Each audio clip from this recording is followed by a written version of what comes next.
ఆ జలస్పర్శ చేత ఆ చనిపోయినటువంటి పాములన్నీ మళ్ళీ బతికాయి. చాలా సంతోషించింది. మళ్ళీ ఆ పాములన్నింటినీ గరుత్మంతుడికి అప్పచెప్పింది. సూర్యమండలం వైపుకు మాత్రం ఎప్పుడూ తీసుకెళ్ళకు, వాళ్ళని ఇతరమైనటువంటి వైపుకి తిప్పుతూ ఉండింది. ఆయన ప్రతిరోజు తీసుకెడుతున్నాడు, తిప్పుతున్నాడు. ఒకానొక రోజున ఆయన మనసు కుందింది. ఏమిటిది, నేను ఎందుకు ఇలా ఊడిగం చేయడం? ఇంత శక్తి ఉంది, ఇంత బలం ఉంది, నేను ఎందుకు అసలు ఈ పాముల్ని ఇలా తిప్పుతూ ఉండడం? ఈ పాముల్ని ఇలా తిప్పి నేను మాట పడ్డాను, అమ్మ ఎందుకు చేస్తుంది వినతకి ఇలా సేవ, నేనెందుకు చెయ్యాలి ఈ పాములకి సేవ? కాబట్టి ఈ మాట పాములను అడుగుదాం, ఈ మాట కద్రువుని అడుగుదాం ఆయన అనుకోలేదు. ఈ మాట అమ్మను అడుగుదాం అనుకున్నాడు. యుక్తాయుక్త విచక్షణ అని ఒకటి ఉంటుంది. తెలిసి తెలియని వయస్సులో ఏది పడితే అది, ఎవరిని పడితే వారిని ప్రశ్నించకూడదనేటటువంటి అధికారము పిల్లల దగ్గర నుంచి తీసేసి, మమ్మల్ని అడుగు తప్ప నువ్వు స్వతంత్రంగా పెద్దవాళ్లతో మాట్లాడే పరిపక్వత నీకు రాలేదు, నువ్వు మాట్లాడకూడదు అలాగా, కాబట్టి జాగ్రత్తగా ఉండు అని నేర్పితే ఇంకొకలా ఉంటుంది. నేను స్వోత్కర్షకి చెప్పాను అని మీరు అనుకోకపోతే మీతో ఓ మాట మనవి చేస్తాను. మాకు 18-19 సంవత్సరాల వయసు వచ్చిన తరువాత కూడా పెద్దవాళ్ళు మాట్లాడుకుంటుంటే ఎప్పుడైనా అటుగా వెడితే, నీకెందుకురా, నీది చదువుకోవలసిన వయసు, నీకెందుకు ఈ విషయాలు, నువ్వు వెళ్ళి చదువుకో, నువ్వు పెద్దవాడు అయిన తర్వాత నీ సలహా కావలసి వచ్చినప్పుడు నిన్ను అడుగుతావు, అప్పుడు మాట్లాడదు. ఇప్పుడు నీకు అనవసరమైన విషయాల్లో నువ్వు జోక్యం చేసుకోక్కర్లేదు, నువ్వు సలహా చెప్పక్కర్లేదు, నీ చదువు నువ్వు చదువు. అది ఆనాటి నుంచి ఈనాటి వరకు అనవసరపు విషయాల జోలికి వెళ్ళి ప్రతి విషయాన్ని అది ఎలాగా, ఇది ఎలాగా, వాడేం చేస్తున్నాడు, వీడేం చేస్తున్నాడు, వీడికి ఎంత ఆస్తుంది, వాడికి అప్పు ఎంత ఉంది, ఇవన్నీ అడగాలనే తాపత్రయం లేకుండా చేసింది. అది మనకెందుకు అనేటటువంటి స్పృహని ఒకదాన్ని ఏర్పాటు చేసింది. అది ఇవాళ కించిత్ సంస్కారం ఎక్కడైనా నిలబడితే అది నా గొప్ప కాదు, అది పెద్దవాళ్ళు ఏర్పాటు చేసినటువంటి గౌరవం, అది వాళ్ళు ఇచ్చినటువంటి సంస్కార బలం. మీరు మహాభారతంలో ఏ చిన్న విషయాన్ని విస్మరించడానికి ఉండదు. ఇంత బలం ఉంది కదా అన్న ఆలోచన రాగానే మీరు గుర్తుపెట్టుకోండి, ఎవరి మీద తాను కోపంతో ఉన్నాడో, ఎవరి వలన ఖేదపడుతున్నాడో వాళ్ళ మీద తిరగబడే లక్షణం వస్తుంది. కానీ ఆయన అలా తిరగబడలేదు. నేను సర్వీస్లో జాయిన్ అయిన కొత్తల్లో ఒక మహానుభావుడు ఉండేవాడు. ఆయన నాకు ఒక సలహా చెప్పాడు. ఏమయ్యా, నువ్వు చాలా ఆలస్యంగా జాయిన్ అయ్యావు, నేను రిటైర్ అయిపోతాను 2 ఏళ్లలో, నీకొక్క సలహా చెప్పాలనిపిస్తోంది కోటేశ్వరరావు, కాబట్టి సలహా చెప్తాను, ఇది బాగా జ్ఞాపకం పెట్టుకో, నేను 2 ఏళ్ల తర్వాత వెళ్ళిపోతాను. ఎప్పుడైనా సరే ఆఫీసులో అందరికన్నా పెద్ద అధికారితో దెబ్బలాడడం అన్నది నీ జీవితంలో జరిగితే ఇక నువ్వు సర్వీస్లో ఉండడానికి ఇష్టపడను, ఇక ఈయన దగ్గర నుంచి నేనన్నా వెళ్ళిపోతాను, రిజిగ్నేషన్ అన్నా ఇచ్చేస్తాను అన్న ధైర్యం ఉంటే దెబ్బలాడు. ఇక ధైర్యం లేకపోతే ఎప్పుడూ దెబ్బలాడవద్దు పై అధికారులతో. పై అధికారుల యొక్క శక్తిని ప్రశ్న వేయవద్దు. వాడికి ఏం తెలుసండి అని అనద్దు. తెలుసో తెలీదో ఆ పదవిలో కూర్చోబెట్టారంతే. ఆయనకి గౌరవించి ఆయన చెప్పింది చేయడం నువ్వు నేర్చేసుకోవు, ప్రశాంతంగా ఉంటావు. నువ్వు ప్రశాంతంగా ఉంటే నీ భార్య బిడ్డలు ప్రశాంతంగా ఉంటారు. నువ్వు ఏమైనా అవతల వారి సమర్థతని నువ్వు విచారణ చేసినా ఇప్పుడు ఆయన్నేం పదవిలోంచి తీసి నిన్ను కూర్చోబెట్టరు. 2, నువ్వు ఆయనతో దెబ్బలాడితే అధికారం అయింది, ఆయన నిన్ను ఇబ్బంది పెట్టగలడు, నువ్వు ఆయన్ని ఇబ్బంది పెట్టలేవు. నువ్వు ఇబ్బంది పడి ఇంటికి వచ్చి ముఖం ఇలా పెట్టుకుని భార్యాబిడ్డల మీద దెబ్బలాడితే వాళ్ళ మనశ్శాంతి పోతుంది. కాబట్టి ఈసారి దెబ్బలాడడం అంటూ జరిగితే, నా పిల్లలు సెటిల్ అయిపోయారు, నాకేం ఉద్యోగం చేయవలసిన అవసరం లేదు, నాకు నచ్చక దెబ్బలాడడం అంటూ జరిగిన నాడు ఆయన నా మాట విని నేను చెప్పిన మాట గౌరవించకపోతే నేను మర్యాదగా రిజైన్ చేసి వెళ్ళిపోగలను అని అనుకుంటే దెబ్బలాడు, అంతకాలం ఎప్పుడూ దెబ్బలాడవద్దు. నాకు ఇప్పటికీ ఆ విషయం జ్ఞాపకం వస్తుంటుంది. ఎందుకు జ్ఞాపకం వస్తుందో తెలుసా అండి? అధికారులతో తొందరపడి దెబ్బలాట పెట్టేసుకుని నానా అగచాట్లు పడిపోయి, ఇబ్బందులు పడిపోయి, కుటుంబాలని ఇబ్బందులు పెట్టేసుకుని అల్లరి పడిపోయి, జీవితంలో వ్యధ చెందిపోయి, వాళ్ళ దగ్గరికి వెళ్ళి వీళ్ళ దగ్గరికి వెళ్ళి సలహాలు అడిగి ఎంతమంది ఉంటారో. బీ ప్రాక్టికల్ అని ఇంగ్లీష్లో ఒక ప్రొవర్బ్. కొన్ని మీరు హేతువుని, యథార్థాన్ని విడిచిపెట్టి మాట్లాడడం కుదరదు. యథార్థమేదో దాన్ని మాత్రమే మీరు పట్టుకోవాల్సి ఉంటుంది. కాబట్టి తొందరపడి దెబ్బలాడడం చాలా తేలిక. తొందరపడి దెబ్బలాడేస్తే విషయము జటిలమైపోతుంది. వినత తప్పించుకోగలదా దాస్యం నుంచి? గరుత్మంతుడు తప్పించుకోగలడా దాస్యం నుంచి? కాబట్టి ఆయన పరిణతి అన్న మాటకు అది గుర్తు. పిల్లవాడయ్యి ఉండొచ్చు గరుత్మంతుడు, ఎవరిని అడగాలో వారిని అడిగాడు. వెళ్ళి అమ్మని అడిగాడు. అమ్మని అడిగేటప్పుడు కూడా ఎంత చక్కగా అడిగాడో చూడండి. ఏమిటమ్మా ఇష్టం వచ్చినట్టు అలా ప్రవర్తిస్తుంది పిన్ని, అలా పెద్దమ్మ అని అనలేదు. ఎందుకని ఉండడు? మీరు ఒక్కటే గుర్తించవలసి ఉంటుంది. అలా అనలేకపోయాడు అంటే వినత ఒప్పుకోదు అని మీరు గ్రహించాలి. తప్పు. పెద్దమ్మ వల్ల ఇబ్బంది వచ్చినా ఆవిడ అమ్మ కన్నా పెద్దమ్మ కాబట్టి పెద్దమ్మ ఏం చెప్పినా ఆశీర్వచనమే తప్ప నువ్వు పెద్దమ్మని అలా ధిక్కరించకూడదు. నువ్వు వాళ్ళని అలా అనకూడదు, వాళ్ళు అన్నయ్యలు అని ఆవిడ ఏదో మంచి నేర్పింది. నేర్పకపోతే తాను తిరగబడకుండా వినతనెళ్ళింది అడిగాడు. ఆ పరిణతి కదు గరుత్మంతుణ్ణి శ్రీ మహావిష్ణువుకి వాహనం చేసింది, ఆయన ధ్వజం మీద గుర్తు చేసింది. ఈ స్థితి ఎక్కడి నుంచి వచ్చింది అంటే తల్లి బిడ్డల్ని పెంచినటువంటి స్థితిలోంచి వస్తోంది. మహాభారతం మనకే నేర్పుతుంది విషయాల్ని. అది తెలుసుకోనప్పుడు మనం పొందేటటువంటి వైక్లభ్యాన్ని కూడా పరోక్షంగా మనకి బోధ చేస్తుంది. కాబట్టి ఆయన అన్నాడు తల్లి దగ్గరికి వెళ్ళి, ఆయతపక్షతుండ హతిన కులశైలములెల్ల నుగ్గుగాజేయు మహాబలంబును ప్రసిద్ధియునుంగల నాకు ఈ పనిం బాయక వీపునం దవడు పాముల మోవను వరికిం పనుల్సేయను ఏమి కారణము చెప్పుము దీని భయోరుహానన. అమ్మా ఏమిటమ్మా ఈ ప్రారబ్ధం? నేను నా రెక్కల యొక్క వేగంతో వెడుతూ నా ముక్కు యొక్క చివరి భాగంతో పొడిస్తే కులపర్వతాలు ముక్కలైపోతాయమ్మా, ధూళి కింద రాలిపోతాయి. అంత బలం కలవాణ్ణి, అంత ప్రసిద్ధి పొందినవాణ్ణి, ఇంత బలం కలిగిన వాణ్ణి, ఇంత తేజస్సున్నవాణ్ణి, ఏమి ప్రారబ్ధమమ్మా? ఈ పనిం బాయక వీపునం దవడు పాముల మోవను, పనికి మాలిన పాములన్నింటినీ వీపు మీద ఎక్కించుకొని తిప్పుతున్నానమ్మా వీధులన్నీ. ఏమీ ప్రారబ్ధం? నువ్వు చూస్తే ఆ కద్రువుకి సేవ చేస్తున్నావు, ఎందుకు వచ్చిందమ్మా ఇలాగా? దీనికి కారణం ఏమిటో చెప్పవా తల్లి? అసలు మనం ఎందుకు ఇలా చేస్తున్నాం? నువ్వు కశ్యప ప్రజాపతి భార్యవి, ఆవిడ కశ్యప ప్రజాపతి భార్య, మరి ఎందుకు మన ఇద్దరం ఇలా ఉంటున్నాం? నాకు కారణం చెప్పమ్మా అన్నాడు. అంటే తల్లి అంది ఇది ఇప్పుడు ఆవిడ ఉన్న మాట చెప్పేసింది. అంటే అతిశయం పోయింది. 500 సంవత్సరాల దాస్యం ఆవిడికి ఇచ్చిన గొప్పతనం ఏమిటంటే ఇదిగో ఈ స్థితి. అందుకే ఏళ్ళనాటి శని వస్తే జాతకంలోకి ఒక అదృష్టంగా భావించండి అంటే. అందుకే ఆయన్ని శనీశ్వరుడు అని, శనైశ్చరుడు అని, శనైహి చరహ. కష్టాలు ఇస్తాడు. కష్టాలు ఇస్తే ఏమవుతుందండి? తట్టుకునే ఓర్పు వస్తుంది, గొప్ప అనుభవం వస్తుంది. అంత గొప్ప అనుభవం వచ్చింది కాబట్టి దెబ్బతింటావురా, నేను ఎలా తిన్నానో తెలుసా అని 10 మందికి చక్కగా చెప్పగలిగినటువంటి శక్తి వస్తుంది. కాబట్టి ఏళ్ళనాటి శని ఒక రకమైన వరం. పైగా మీకు ఇంకొక మాట చెప్పనా? గ్రహాలన్నీ కూడా ఈశ్వరుని యొక్క కింకరులండి. శనిగాడు శనిగాడు అని ఒక మాట అంటుంటారు, చాలా పొరపాటది. ఆయన గ్రహాలలో ఒకడు, మహానుభావుడు. ఆయనని అలా నిందించడం, అలా మాట్లాడడం ఎప్పుడూ చేయకూడదు. ఆయనకి ఒక గొప్ప శక్తి ఉంది. ఏమిటో తెలుసా అండి? ఆయన కష్టపెడతాడు. ఎలా కష్టపెడతాడో తెలుసా? ఆయన అనుగ్రహం కానీ కలిగిందనుకోండి, మీరు భగవత్ సేవలో ఉన్నారనుకోండి, ఆయన ఎలా కష్టపెడతాడంటే మీరు చక్కగా ఏదో ఒక గొప్ప మోక్షపురికి యాత్రకి వెళ్ళేటట్టు, ఆ యాత్రలో మామూలుగా భార్యను తీసుకుని పైలా పచ్చీస్గా ఏదో ఆ గుళ్ళోకి ఈ గుళ్ళోకి వెళ్ళొచ్చేయడం కాదు. యాత్రకి వెళ్ళినప్పుడే భార్యకి జ్వరం వచ్చి పడుకుంటే భగవంతుణ్ణి మామూలుగా అయితే ఆవిడ ఎక్కడో ఉంటుంది, ఈయన ఎక్కడో ఉంటాడు, ఈయనకి పొడుగు కాళ్ళు 4 అంగలు వేసుకుని వెళ్ళిపోతుంటాడు, ఆవిడ వెనకాల ఎవరో తీసుకొస్తుంటారు, ఆవిడ వస్తుంటుంది. పాపం ఎప్పుడు ఏ పూజో గోత్ర సంకల్పాల దగ్గర ఆవిడ ఇంతమందిని దాటుకుని ఆయన పక్కకు వస్తూ ఉండాలి. ఇప్పుడు ఏమవుతుందంటే ఆవిడ జ్వరం వచ్చి గదిలో పడుకుంది, ఈయన కామాక్షి దగ్గరికి వెళ్ళి అమ్మ మా ఆవిడ్ని జాగ్రత్తగా చూడమ్మా, అది లేకపోతే నా బతుకు ఎక్కడుందమ్మా అని ఇప్పుడు పక్కన లేకపోయినా ఆవిడ గురించి ప్రార్థన చేస్తాడు. మనసులో కించిత్ బాధ ఉంది, బెంగుంది, బరువుంది, అది భగవంతుడి దగ్గర చెప్పుకునే అవకాశం ఇస్తాడు. కానీ యాత్ర ఏం పాడవదు.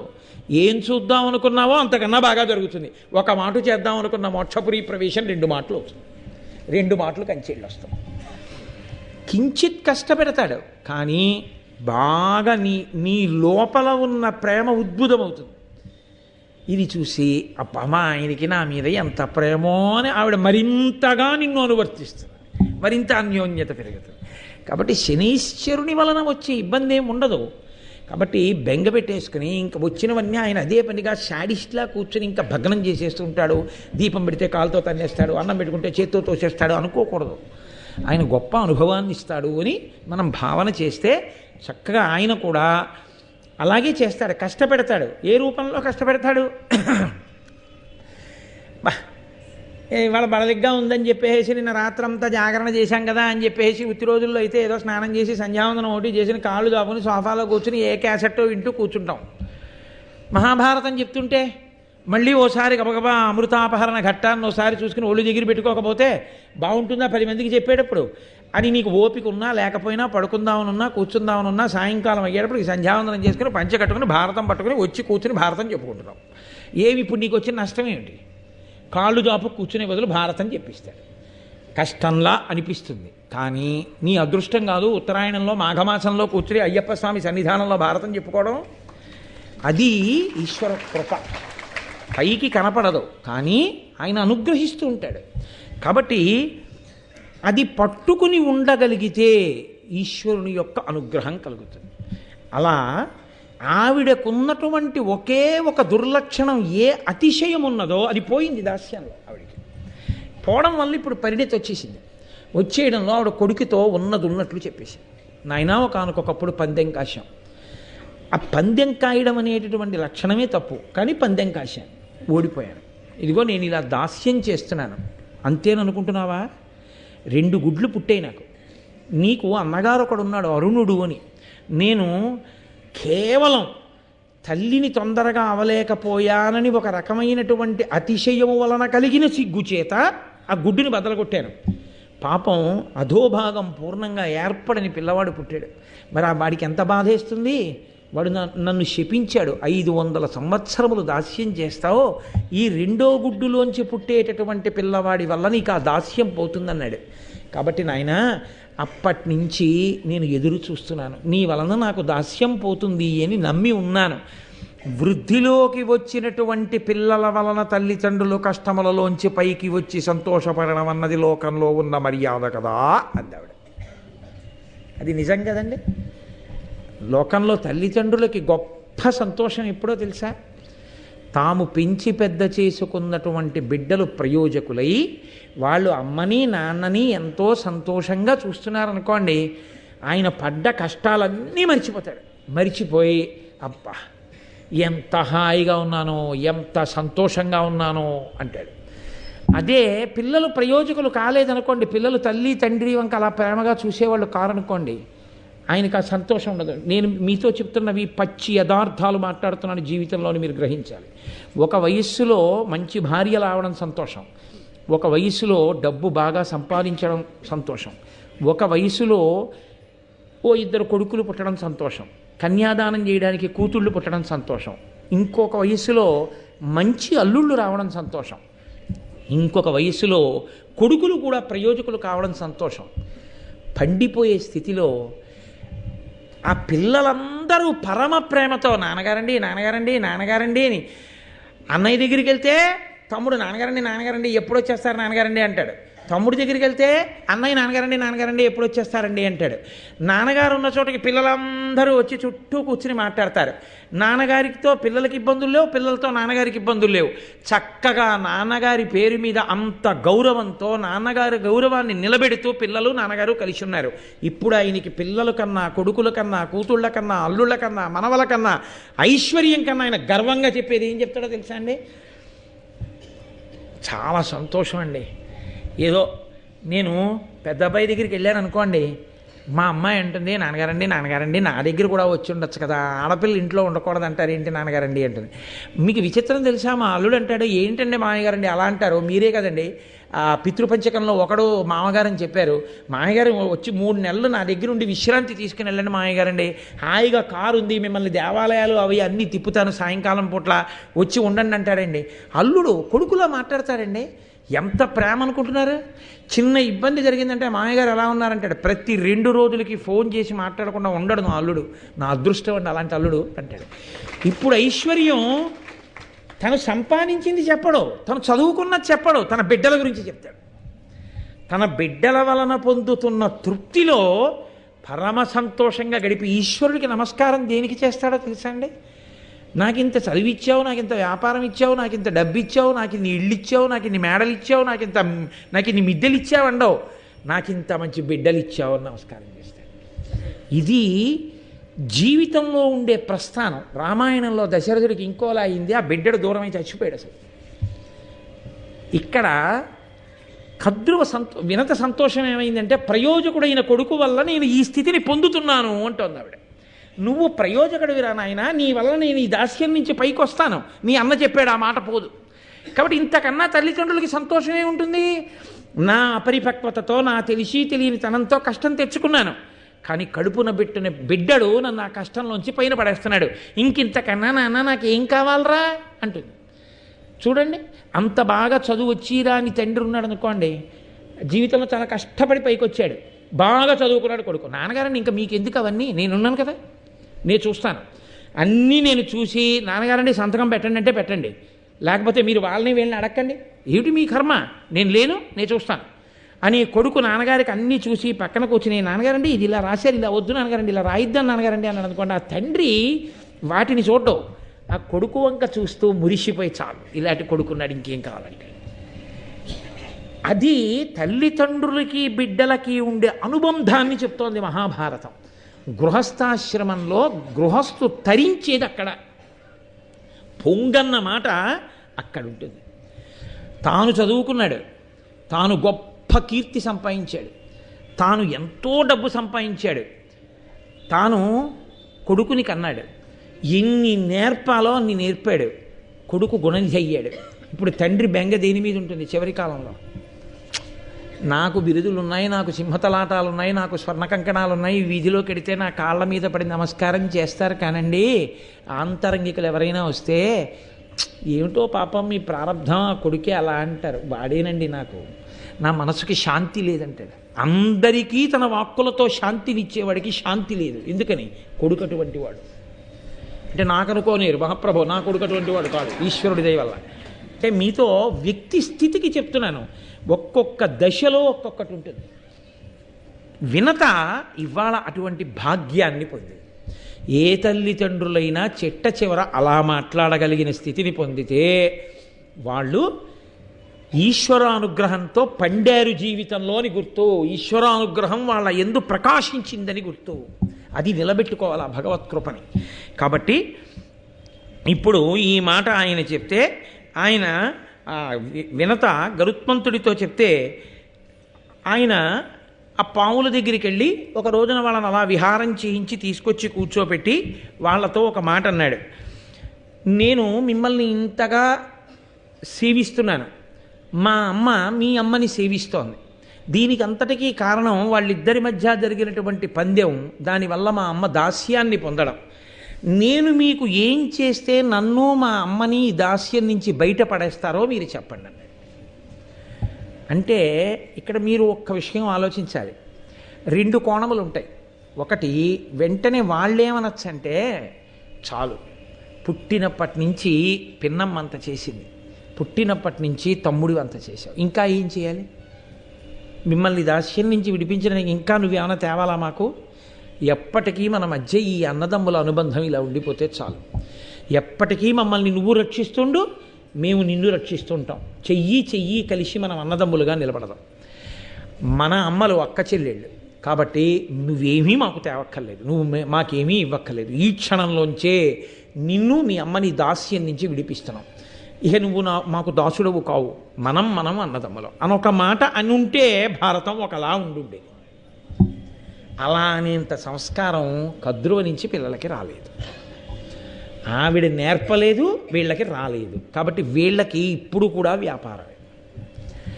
అడిగాడు కదా, జీవితాంతం వీణ్ణి దాసుడుగా ఉంచుకుంటే మంచిదా, వీణ్ణి దాసుడుగా విడిపించాలంటే ఇంత గొప్ప దాసుణ్ణి మనం విడిపిస్తున్నాం కాబట్టి వీడి బలాన్ని అడ్డుపెట్టి మనకి చాలా ముఖ్యమైనది తెచ్చుకుంటే బాగుంటుందా? కాబట్టి వాళ్ళు అన్నారు,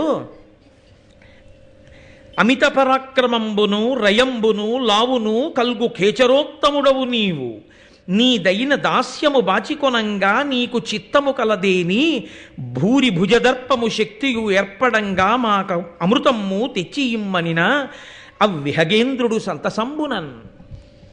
ఎంత చిత్రమో చూడండి. వాళ్ళు అడిగింది ఏమిటంటే, నీకు ఒంట్లో బలం ఉంది, వేగం ఉంది, వెళ్ళగలవు, కాబట్టి అమృతం పట్టరా. అమృతం ఎందుకు? వీళ్ళు తాగుతారట. వీళ్ళు తాగితే ఏమవుతుంది? వీళ్ళకి మృత్యు ఉండదు, అలా బ్రతికుంటారు. వీళ్ళు బ్రతికుండడానికి అమృతాన్ని తెస్తే తాగుతారు. వీళ్ళు 1000 మంది ఉన్నారు, వీళ్ళు ఎక్కడికి కదలరు, వీళ్ళు సరే ఇలాగే ఉంటారు. ఆవిడకున్నది 2 కొడుకులు, ఒక కొడుకు వెళ్ళిపోయాడు సూర్యుడికి రథసారథిగా. ఆయనకి హాఫ్ డే సీఎల్ కాదు, 1 అవర్ పర్మిషన్ కూడా ఉండదు. ఎందుకంటే రథం ఎప్పుడూ తిరుగుతుండాలి. దానికి పెయిడ్ హాలిడేసు, పబ్లిక్ హాలిడేసు, లేకపోతే రెస్ట్రిక్టెడ్ హాలిడేసు, క్యాజువల్ లీవ్లు, ఎరెండ్ లీవ్లు, హెచ్ఏపిఎల్లు, కమిటేషన్స్ అవి ఆయనకి ఏమి ఉండవు. ఆయన బాస్ అలాంటి వాడు, ఆయన వర్క్ అటువంటిది, ఆయన ఎప్పుడు అలా పెడుతూ ఉండడమే. కాబట్టి ఆయన అమ్మని చూడడానికి రావడం ఆయనకి కుదరదు. మరి ఇంకా ఉన్నదెవరు? ఈ ఒక్క పిల్లాడు. ఆవిడ అంటూ మనశ్శాంతి పొందితే రాత్రి ఈ పిల్లాడిని చూసుకునే సంతోషిస్తుంది. ఇప్పుడు ఈ పిల్లాడిని అమృతం తీసుకురావడానికి పంపిస్తే ఎవరి మీదకి వెళ్ళాలి యుద్ధానికి? స్వర్గలోకంలో ఇంద్రుడి మీదకి వెళ్ళాలి. ఇంద్రుడు దేవతలకు అధిపతి. దేవతాశక్తులంటే సామాన్యమైనవా? దేవతలందరూ కలిపి మట్టు పెట్టేస్తే ఇన్ని పోతాడు. మీకు నష్టం, మాకేమవుతుంది? ఓ దోసుడు పోయాడు. వస్తే ఇంకా మాకు చావే లేదు, ఇంకా ఆయన అవసరం మాకేమిటి? మాకు జరా లేదు, మరణం లేదు, అమృతం తాగిన వాళ్ళం హాయిగా ఉంటాం. ఇంక ఈయన లేకపోయినా ఈయన ఉంటే ఉంటాయి, అవన్నీ మాకు ఉంటాయి. ఎంత క్రూరమైన ఆలోచనో మీరు ఆలోచించండి. ఇలా ఆలోచించచ్చా అనేటటువంటి కనీస పరిణతి కానీ మర్యాద కానీ వాళ్ళకి లేవు. కాబట్టి అంత గొప్ప ఆలోచన వాళ్ళు చేయగలిగారు. ఆయన అన్నాడు సంతసంబునన్, చాలా సంతోషంగా అంగీకరించాడు. ఆయనకి ఎందుకు సంతోషం? ఒక్కటి ఆయన సంతోషం, అమ్మయ్యా మా అమ్మ దాస్యం విడుదలైపోతుంది, ఇది రక్షించింది. అమ్మ మీద ఉన్న భక్తి ఉందే, ఆ మాతృభక్తి ఉందే, అదే శ్రీరామరక్ష. అమ్మ నోటి మాట ఉందే, అమ్మ నోటి మాటయే అంగరక్ష. అందుకే పూర్వం పిల్లలకి స్నానం చేయించినా కూడా నీళ్లు తిప్పి శ్రీరామరక్ష 1000 ఏళ్ళ ఆయుష్ 1000 ఏళ్ళ ఐదోతనం అని చెప్పి ఆ పిల్లలందరినీ కూడా తల్లిదండ్రులు ఆశీర్వచనం చేయడం. చక్కగా పుట్టినరోజు వస్తే వాడిని పీటల మీద కూర్చోపెట్టి కాస్త నూనె వాడి తల మీద పెట్టి వీపు మీద పెట్టి వాడికి ఆ నూనె రాసి వీపుకి రాసి అప్పుడు చక్కగా వాడికి ఆశీర్వచనం చేయడం.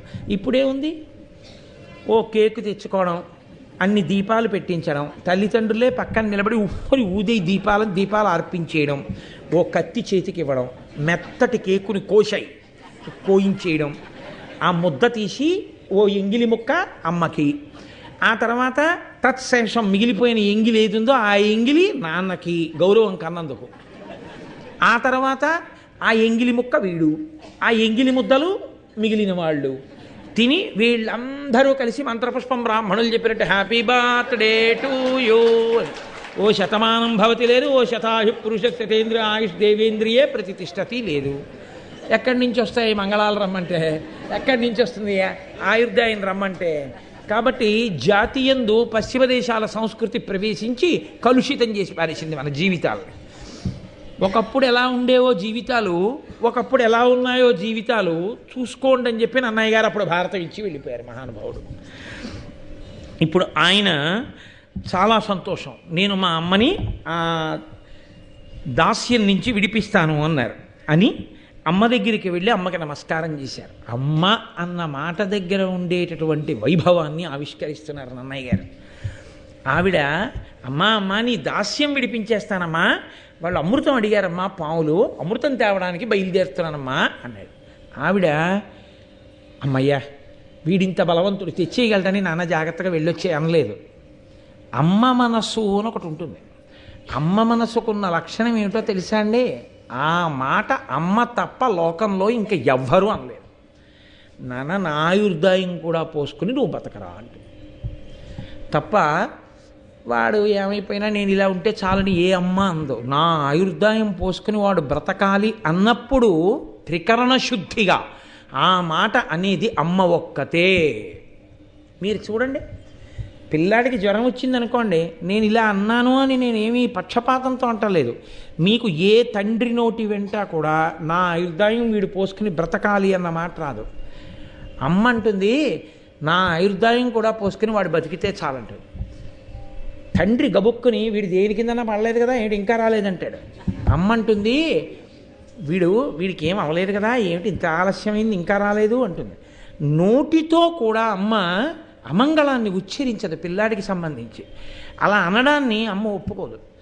అమ్మ అన్న మాటకున్న గొప్పతనం ఏమిటంటే బిడ్డడి యొక్క మంగళాన్ని అలా అపేక్షించడమే, బిడ్డల యొక్క వృద్ధిని కోరుకోవడమే. నేను యథార్థంగా ఒక సన్నివేశం చూశానండి. ఒకప్పుడు తెల్లబోయాను. నేను ఓ డాక్టర్ గారి దగ్గరికి వెళ్ళి కూర్చున్నాను.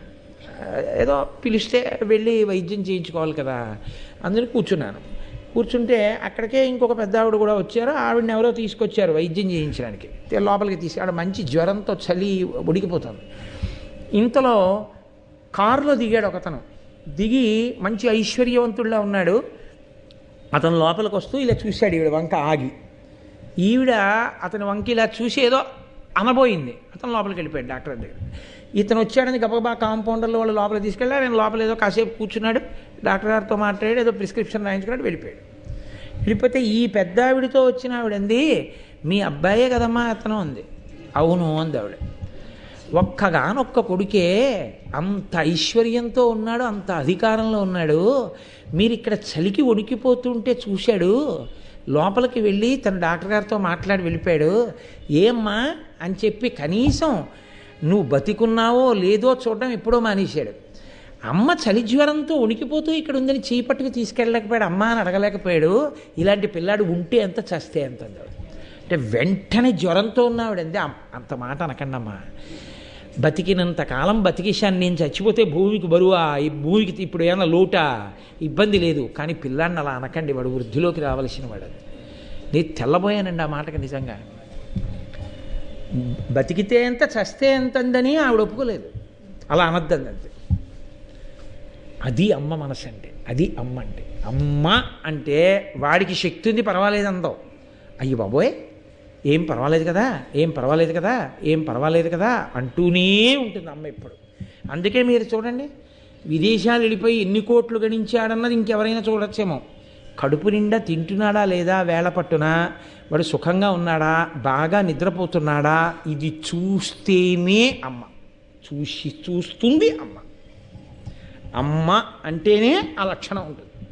కాబట్టి ఆవిడ వెళ్ళి గరుత్మంతుడు నమస్కారం చేసి, అమ్మ నేను వెడుతున్నాను అమృతాన్ని తీసుకురావడానికి అంటే, అనిలుడు పక్ష్మయుగ్మము అమృతాంశుడు వీపు అనలుండు మస్తకంబు ఇనుడు సమస్త దేహమును ఎప్పుడు కాచుచు నీ కభీష్టముల్ ఘనముగ చేయుచుండెడు జగన్నుత ఉన్నతయున్ జయంబు చేకొనుమని ఇచ్చే దీవెనలు కోరి ఖగేంద్రునకున్ ప్రియంబునన్.